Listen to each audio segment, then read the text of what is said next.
La chute du Real Madrid, les amis, et c'est l'heure du débrief avec pas mal de questions. Quel sera l'avenir de Carlo Ancelotti? Kylian Mbappé sorti blessé, sera-t-il là dans 10 jours pour affronter le Barça en finale de la Copa del Rey? Quelle a été sa note de la part de la presse espagnole? Tous les éléments de réponse sont ici. On va ouvrir ensemble cette presse, mais on va commencer par la presse anglaise, les amis, avec un visage et les jeux de mots. Monsieur Saka à la une de toute la presse et ces jeux de mots britanniques que vous connaissez, à la une du Mirror et du Daily Express. Souvenez-vous du groupe de rock, les Guns N' Roses. Regardez, les Gunners, bien évidemment, Guns N' Roses. Pour Monsieur Saka, c'est le même titre ici, avec cette même photo choisie, cette même attitude. Les jeux de mots avec le mot Real et Real. Regardez, The Real Redemption et The Real Heroes. Nous sommes les véritables héros avec l'attitude encore de Saka. Une autre attitude, c'est celle-ci pour nous vous dire tout simplement, et maintenant les amis, vous allez croire en nous ou pas? Regardez, We are the real deal à la une du Daily Telegraph. Et maintenant, allez-vous croire oui ou non en nous? C'est à la une du Daily Star. Les jeux de mots, également la presse catalane, les amis. Regardez, avec Saka en espagnol, c'est acabó. Ça veut dire c'est terminé, c'est fini, c'est acabó. Ça s'est transformé en s'acabó. Regardez la une du Mundo Deportivo avec le but de Saka sur Courtois. Plus de Champions et attention, plus de Kylian Mbappé. Regardez Declan Rice qui regarde le Français qui est au sol. C'est à la une de Sport parce que je vous l'ai dit, dans 10 jours, c'est la finale de la Copa del Rey. Le Français sera-t-il, oui ou non, rétabli? C'est la fin d'un rêve qui s'évapore pour Kylian Mbappé qui est venu pour chercher cette Ligue des Champions. C'est à la une de As. Ce ne fut qu'un rêve. Et regardez sur les comptes réseaux sociaux de Marca officiel, le dessin de Kylian Mbappé, ce rêve de la Ligue des Champions qui se désintègre. Vous le voyez. Voici les notes, je vous le dis tout de suite. Kylian Mbappé a pris une bulle, 1-0, mais il n'est pas le seul. Le 11 de départ de Carlo Ancelotti, Tchouaméni était de retour de suspension, Camavinga, lui, suspendu. Il y avait une interrogation sur le côté gauche. Ici, on pensait à Fran Garcia, c'est l'Autrichien Alaba qui était titulaire. Vini, Mbappé, Rodrigo, les trois, les amis. Bulle pointée. Regardez, les notes sont ici. Bulle Mbappé, bulle Vinicius, bulle Rodrigo, bulle Alaba, bulle Lucas Vazquez, bulle Carlo Ancelotti. De l'autre côté, Arsenal, logiquement, sur un total de 5-1. Arteta prend un 3/3.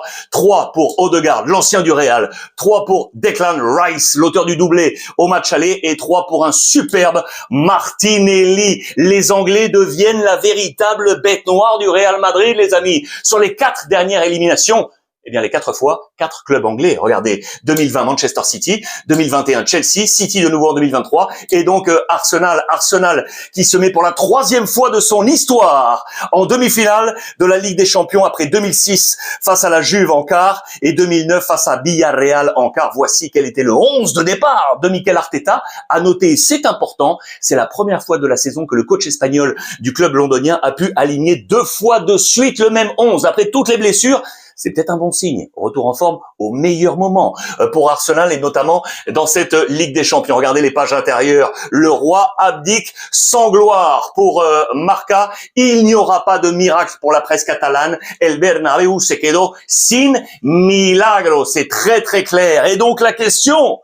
Quid de l'avenir de Carlo Ancelotti? Regardez la une de Marca avec cette photo, après s'être serré la main, cette photo où Arteta salue les siens et c'est comme un symbole dans la perspective, comme s'il disait au revoir à Carlo Ancelotti. Sans jeu, il n'y a pas de miracle, pas de prouesse possible. Regardez avec le visage de Bellingham, Carlo Ancelotti qui a été interrogé en conférence de presse. Vous voulez me parler de mon futur? Ce n'est pas le moment et je ne sais grosso modo même pas quoi vous répondre. Je ne sais pas quel sera mon futur. Est-ce que c'est la fin d'un cycle? Nous dit la presse catalane. Il y a des stats qui sont très très clairs. C'est la première fois que le Real Madrid, sous l'ère Carlo Ancelotti, si vous considérez ces 2 étapes au Real Madrid, c'est la première fois que le Real d'Ancelotti n'arrive pas en demi-finale, les amis. Le Real ne perdait plus un match à élimination directe comme ça en quart de finale de la Ligue des Champions depuis 2004. C'était face à l'AS Monaco. Le Real Madrid, cette saison en Coupe d'Europe, les amis, 8 victoires et 6 défaites. C'est un record négatif, le nombre de défaites.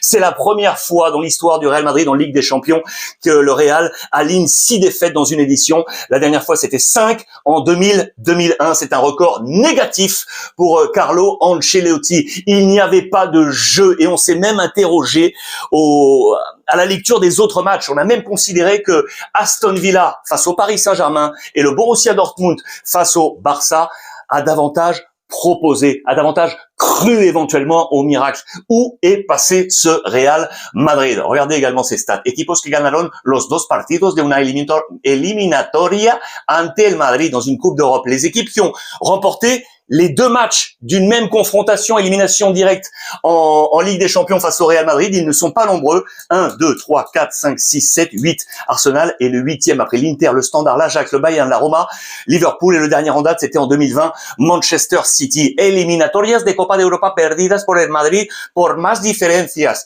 L'écart de buts inscrits, ce 5 buts à 1 au total, est également un record. Regardez, avec 5 buts d'écart ici en 89 face à Milan, 5 buts d'écart en 2009 Liverpool, 4 buts d'écart Manchester City 2023 et donc 4 buts d'écart face à Arsenal en 2025. Ça fait 12 défaites, toutes compétitions confondues pour Carlo Ancelotti cette saison, les amis. 5 en Liga, 1 en Supercoupe et 6 en Coupe d'Europe. 51 défaites au total pour Carlo Ancelotti sur ces 2 séquences au Real Madrid. Je vous les coupe ici, regardez, et on est sur un record négatif. 6 défaites, 10 défaites, 9, 12 ici, record égalé, 2 et 12 ici. Attention à l'avenir. Donc, quel sera le plan de Florentino Pérez, les amis, pour l'avenir du Real? Je vous pose la question et donnez-moi vos avis en commentaire. On parle notamment, vous le savez, de Xabi Alonso. Certains évoquent encore le retour de Zinedine Zidane. À suivre, à voir. En attendant, les demi-finales de la Ligue des Champions, elles sont là.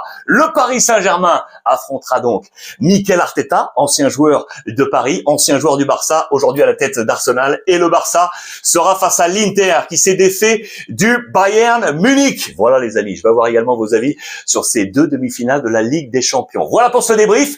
Hâte de vous lire en commentaire. Passez une belle journée et profitez des vôtres.